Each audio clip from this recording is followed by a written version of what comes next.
when finishing second in a Herbie Dyke. Here is a very good race upcoming. It is the El Rocker 3-year-old sprint. Favourite is Hugo Scolo, drawn in barrier number 1. He's $2.50 to $2. Off the back of what we saw in the previous race, he's going to take a very good position, isn't he? Close to the fence. Kingsman is drawn in barrier number 2 alongside Hugo Fiscolo. 6s and 175. You've got Hall of Fame at 6s and 180, who looked very good last campaign. And Mongolian Falcon, he is drawn out in barrier 10. He's at 460, 150. It was a very soft win in his first up assignment as a 3-year-old this season on his home track at Ruakaka. But to you, Aidan Rodley, as you catch up with stable representative from Stephen Marsh's stable and Reece Milden. Yeah, with Reece here in the back parade ring as well. Reece, 3 great runners today, and of course Sophia Rosa in Australia. Let's talk Hugo Fiscolo, because the word is out of the training camp that this horse is flying. Yeah, Stephen's really happy with him. He's come up, he's grown a lot since his 2-year-old prep, and the track today should really suit him, and Stephen couldn't be happy with him, I don't think. Okay, how forward is he for the resumption? He doesn't take a lot to get fit, and he didn't have too long off during the winter, so he's come up quite quickly. And what we've seen ability-wise, he should be competitive if he's ready. Is he ready to win this? Yeah, I think Stephen's very happy with the way he is, and he's confident that if he doesn't win, he'll go very close today, especially with the barrier. Okay, how will Michael ride him? Forward, and if he doesn't lead, he'll be right behind the pace. Won't be too far back. Okay. All the Drama was a really encouraging run last time. A tough draw today. What are your expectations with? Yeah, it's good to have her back in form, and the track today is getting a little bit good for her, but it should still have enough cut in it to keep her happy. Okay, and all the tears, no more tears, should I say. Really good run on the Foxbridge. How much has she come on with that? She's improved a lot since that run. Mentally and physically, she's a lot stronger than me this time in. Okay, track conditions, are they suitable for her today? Yep, should be spot on for her. Okay, you sound like a bit of confidence there. Yeah, a little bit. Stephen's happy, so I'm happy. Okay, Michael Walker in Australia, obviously waylaid with the full at Geelong yesterday. You've got Damien Oliver aboard Sophia Rosa. She's got a great fresh up record. I think 3 wins from 4 starts in that condition. Yeah, her jump out last week, Stephen was really, really pleased with, and she comes up very quickly as well, and Stephen's quite confident she'll run a cheeky race over 14 fresh. What about you? What do you reckon? Yeah, I think she'll be right there. There's quite a few stayers in the race, and I think she'll be a little bit sharper than most of them over at staying distance, so she'll go close. Best of luck for the stable today, Reece. Cheers, Aidan. Reece Milden chatting about Hugo Fiscolo here, and of course Sophia Rosa, who lines up in the New Zealand Bloodstock Memsie Stakes 12 months ago, was winning the maiden on the card here at Hawke's Bay, and she's lining up in the Group 1 New Zealand Bloodstock Memsies out of Caulfield today. Bevan, you've just got some information surrounding the first race of the day before we just quickly talk about these runners. Yeah, last year, same race, the Bold One winning that race, Miss Appleton running second. They've gone 1:10.7 on the dead track this year, 1:12 and 6, so very similar sort of times. Read track conditions, 36.6 off the front, last 600 metres. Now down their back there was some tightening. There was a bit of a concertina effect, which probably put 2 or 3 horses a couple of spots back further than they probably wanted to. So I think the track's racing beautifully. I think the inside strip the place to be here early. Hugo Fiscolo, we just saw him. We'll talk more about him shortly, because we'll want to chat about this horse in picture shot, Mongolian Falcon. He's going to have to do it tough from and he pushed Heroic Valor, for instance, who then went on to win a Group 1. So how do you see him placed in this race? Because from all reports, it sounds like they are just going to snag back and ride it for maybe a bit of luck. Well, I'm hearing lots of reports, first and foremost, that plenty of horses are going forward here. The suggestion Kingsman, the suggestion Hall of Fame are both going to go forward. So that's going to help him a fraction. Hard to get a line out of that last start with none of those horses actually having lined up since that point. But if you go back to that first start, there's some really strong form lines coming out of that particular race. So clearly there's ability there. This is a cracking race. If you're drawn awkwardly in this race, it's going to be very difficult to get into the finish. And that's exactly where the Mongolian Falcon is drawn. So look, I've got him there or thereabouts, but I can't see him a winning chance with his draw. Just saw the 3 heading down to the start in Kingsman as we go through these live prelims at the moment as they go through picture shot. I want to talk about Kingsman. They put the sidewinkers on today. His sectionals in the Karaka Million were outstanding. He was the second fastest closer in that race, over 800 metres, the last 800 metres, the last 600 metres, with the fastest being Sacred Alexa. He really got home strongly. Looking forward to see how he progresses as a 3-year-old. Well, I think he's a little bit unlucky not to almost won the Karaka Million. If he got clear earlier, would have been right to there. He was clearly over the top after that. He had a couple of runs and just never raised a gallop. If you go on the trial, looked very, very good at the trials, won by around about 7 lengths, but there wasn't a lot behind him in that particular trial. But you go and have a look at his time comparable to sort of open handicap horses, and he ran exactly the same time. So he's come up nicely. I've heard suggestions he will push forward. He's got a draw to do it. That inside running looks to be strongly favoured early. So if he's in that first 2 or 3, he'll run home nicely and he'll be a competitor in somewhere there in the first three, you'd imagine. Here's another look at the favourite, Hugo Foscolo, who'll be in the Cancer Society Silks. He's 2 from 2, and he really has been impressive with what he's done as a 2-year-old. And I know Stephen and the team have got a really big rap on him on what he might be able to do this campaign as well. Gee, I've heard some raps on this horse. I think Stephen's said he's right up there with the best he's had if he follows through on his potential. He is a little bit green mentally still. I'm not sure about where they'll posse him. I'd be a little bit worried if they tuck him in the trail because he could then blow up. I think he should be leading, and if he leads, he wins. Jane, over to you. You're about to have a chat with Mark Duplessis. I've got Mark with me, and Kingsman. Look, he's looking pretty good this preparation, isn't he, Mark? Yeah, look, he's going into this race after a layup. He ran really well in the millions. His last run wasn't that good, but he probably put everything into the millions and was just a bit tired at Taranaki, but he's come down nice and relaxed today, and we expect a good run. Drawn barrier 2, what have the instructions been from the start? Oh, just see how he pops out. He got back in the millions and back in his last run, but he's fresh today, so we just see wherever he's happy. You've got a nice book of rides coming up as well, Mark. Humidor, short price favourite with the bookies. What do you think about him? Yeah, look, I'd be surprised if he didn't win today. He ran really well at Chirapa. Needed that run, so he should have improved. Well, good luck with your rides today. Thanks, Annie.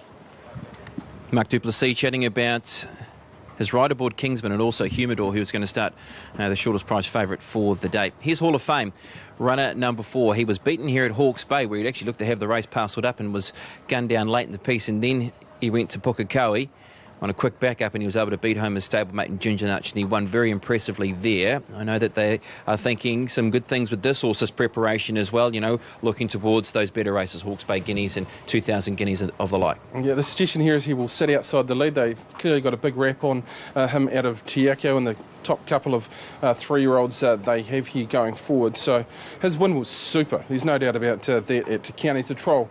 Hard to get a line and got stuck down on the inside around some pretty smart sort of horses. But look, they've got a big enough rep on him to put him and test him right in this race. He'll be sitting outside lead. So a chance. I want to quickly talk about Dutro for Andrew Campbell. Now, I think this horse is massive overs. You go back to the first trial, beat home Just You, competitive and good 2-year-old races. Second trial, very shinny. First and second in that trial, you've got Kingsman, you've got Show Me Your Money, Honey. I thought he was enormous at Te Ahiraniki, being shinny. Trial, same sort of time as Kami Heppenstall. I thought just might be a horse you just throw him in, because you might just see him flashing home late. Cavalucci about to be loaded away as well. Last season was both black type placed in a Murdoch Newell Stakes and a Wakefield Challenge Stakes. This is race number 2, the El Rocker 3-year-old sprint over 1,200 metres on McPhee Challenge Stakes. Daffodil Race Day. Here's George Simon. Thanks, Brendan, as they continue to load away for the second, the El Rocker 3-year-old sprint. Over the 1,200 metres, favourite is Hugo Foscolo at $2.10, $1.30. 1 Mongolian Falcon at $5.10 and $1.80, and 3 Kingsman $7, $1.70. Hall of Fame at $7.40 and $2 a place. Last 3 are about to go forward. O'Reilly's Choice and Fogarty Fagan go forward, and now the last one up, Mongolian Falcon. Stand by for a start, the El Rocker, red light on. Favourite is drawn 1. Watch it, gate! Gates open, they're off to a perfect dispatch, and the El Rocker, and first away was Hugo Foscolo, going forward early gain. Hall of Fame is right onto the speed, as is Kingsman. A length away on the inside, Cavalucci, followed out by Dutro, then Mongolian Falcon. 2 lengths away is Fogarty Fagan, well back also is Narvik, and last on the inside of it, O'Reilly's Choice. And the run to the 850 metres, Hugo Foscolo the favourite. He shows the way by clear length from Hall of Fame. A length away, third, Cavalucci, Kingsman in a nice spot, fourth, 1 out. 2 lengths away, Mongolian Falcon, then followed by back and behind these now was early gain as they head down the side. With that as well was Fogarty Fagan, then followed further back by Dutro, second to last, just in front of it O'Reilly's Choice, and last of all is Narvik. On the corner they come, 400 metres to go. Hugo Foscolo the leader, leads a half length on Hall of Fame. 2 lengths away, Kingsman, then Cavalucci. Mongolian Falcon looking to run on down the outside, and further back O'Reilly's Choice. at the 200 metres. Hugo Foscolo, the leader. Hall of Fame's about a length away. In behind the Mongolian Falcon and then Kingsman. Hugo Foscolo, Hall of Fame's going to make one last lunge at it, but Hugo Foscolo, the favourite, will deliver. Fresh up, he maintains his unbeaten record. Hugo Foscolo beat Hall of Fame. Mongolian Falcon was third and then followed over by Kingsman, and O'Reilly's Choice doing its best work late. In behind those, Narvik, followed by Dutro, then came Fogarty Fagan, well back was Cavalucci, and Early Gain will be the last of them home. Number 2, Hugo Foscolo, Michael Coleman at $2, $1.30 at Tote Close. And the gelding by Zacinto, trained by Stephen Marsh at Cambridge, and Michael Coleman aboard. Hall of Fame tried hard in second spot. Mongolian Falcon will hold on for third. And then we had Kingsman just ahead of O'Reilly's Choice. The favourite bounced, found the lead, and in the first couple of races, that's the spot to be out in front and hard up against the inside. And in the end, he will hold on from the game finishing Hall of Fame in second spot, Mongolian Falcon in third, and then Kingsman just ahead of O'Reilly's Choice. Punters get it right in the second. In the El Rocker 3-year-old sprint, number 2, Hugo Foscolo, that's 3 from 3. Didn't he get himself into a nice rhythm too down the side? You can see the head on the chest. Hugo Foscolo wins. Here's the judge. Hugo Foscolo, 4, Hall of Fame second, 1, Mongolian Falcon third, 3, Kingsman fourth, 5, O'Reilly's Choice fifth, 9, Fogarty Fagan's 6, 2, 4, 1, 3, 5, 9, time 1:13.59. Well, Michael, we saw the same thing happen in the first race. You jumped from the barrier, went straight to the rail. Was that always the plan?